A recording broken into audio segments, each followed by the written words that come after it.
Gaffer, we'll start with obviously progression in the Emirates FA Cup. The second half was much improved, as you said, after the game. Johnny Smith, Scott Smith, Silko Thomas, they all played their way into a starting team for Wycombe, given how well they played off the bench?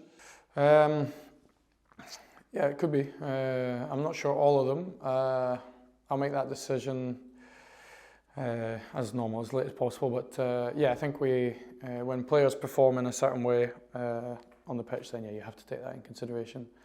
I thought they were all good, really. The substitutes. Obviously, Johnny scored really late on, but he was really dangerous 1v1.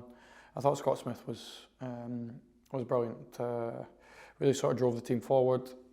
Understood the position, how we were attacking them really well. So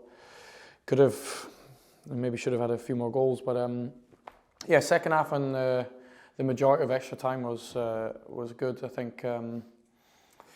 Yeah, it was a strange game. I don't take too much from it just because of the way it sort of went to 10 men really early.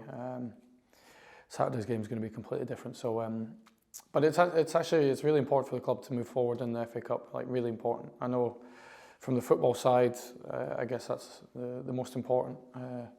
Yeah, it's an amazing cup to be in. Yeah, it's a brilliant draw away at Cambridge. We get to go down there and have another go at that. We've found that tough 2 games in a row. So I'm really happy with that we've got Cambridge again. But yeah, it's important for the football club, and obviously the finances of it I'll leave to the people at the stadium, but it's important too. So yeah, it was a big game for us. You mentioned the second round draw. Do you see it as an opportunity to right the wrongs of the last couple of performances down in Cambridge? Yeah, it is. Yeah, I think both games have been really similar. Basically, they've been a lot better than us in both boxes, Cambridge. So yeah, I'm really glad that we get another chance to go down there and see if we can find a way of actually beating them down there. We found it tough for 2 games, but yeah, big challenge, and it's a brilliant draw. Yeah.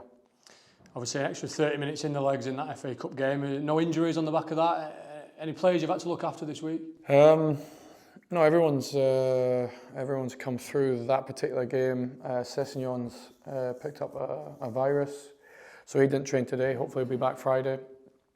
And yeah, just maybe a little bit. I think Monday and Tuesday was maybe slightly adapted for the lads that ended up playing the whole game. So, but everyone's fine and good to go. We'll wait on Cesc. That's the only one really. You mentioned after the game some of the saves Sam made in that match. There's not another English keeper with more clean sheets in the top 4 divisions, which is at the moment so far this season. It's some stat, that, isn't it, for a League One goalkeeper?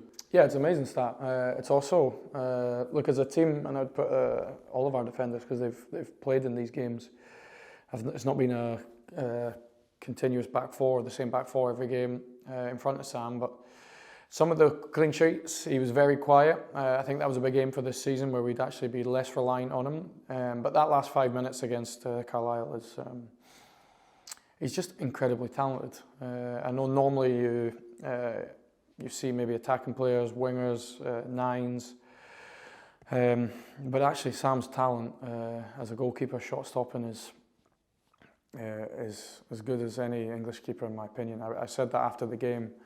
I stand by that. I know there's other parts of the game, and I know he's doing it in League One, first round of FA Cups, and some of the other English keepers are obviously doing it at a higher level.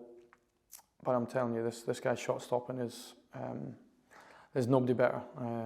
No English keeper that's better than him at shot stopping. And maybe I didn't phrase it right after the game when I was saying my life depended on it, my job depended on it. Maybe I put too much pressure on that particular game.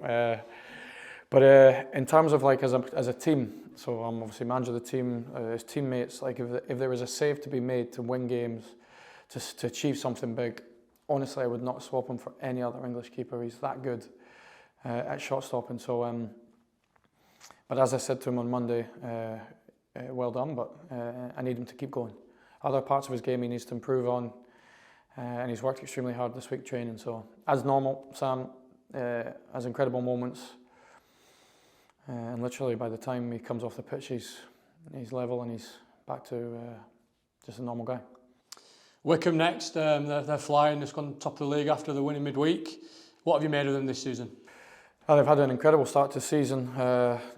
transformation of the team. We played them last year under this manager, very different style.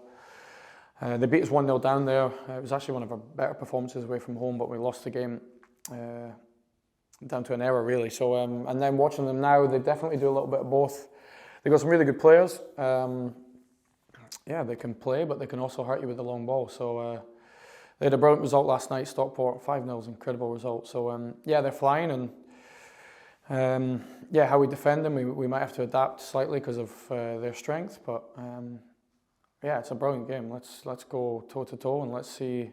I'm sure they're going to come for us. I watched a couple of the games now, even the ones Peterborough, Leyton Orient, they'll come for you. So let's see if we can play through them and let's make it as uncomfortable day as possible for them. Just finally, Josh Stone's announced earlier this week that he'd rejoin Oldham on loan. What's the thinking there, just to give him a few more minutes? Yeah, Stonesy, to be honest, I'd say he's the majority of the days that we're in, Stonesy's at the door really, or really asking to go out on loan. He's been relentless, and I actually do agree with him. It's he's sort of played minutes in our team. He's had that hamstring injury. He needs to go somewhere where and he feels that he's going to be like guaranteed starting minutes. The loan finishes the 2nd of January, so he's got 7 weeks to go and become a regular starter there, and then come back and fight for a shirt. Yeah, I'm a fan of Stonesy. I'm a fan of what he does. He almost needs, similar to what Kai Payne's getting now, similar to what Carragher, Robinson had last year, and then he has to come back and take the jersey off Dale and Joe. Are you confident if unfortunately if there is any injuries with Joe, with Dale, you're happy with what we've got up there from a point of view of cover? And yeah, we've got two. Look, actually in that 9 position, sometimes we played two away at Cambridge second half, but we've got Joe, Dale, Malise, Chris C's now back. I think that's probably related. So Chris C's now training really well, and Tello's played in that 9 as well. So we're fine cover-wise. But what I'd say, it's a big challenge to Stonesy now to go for that 7 weeks and come back and go and grab the shirt. I'm a big fan of Joe and Dale, but I'm the same as Stonesy. 3 20-year-olds. We don't have a senior 9, so the position's there for somebody to go and grab it, and Stonesy's definitely part of that.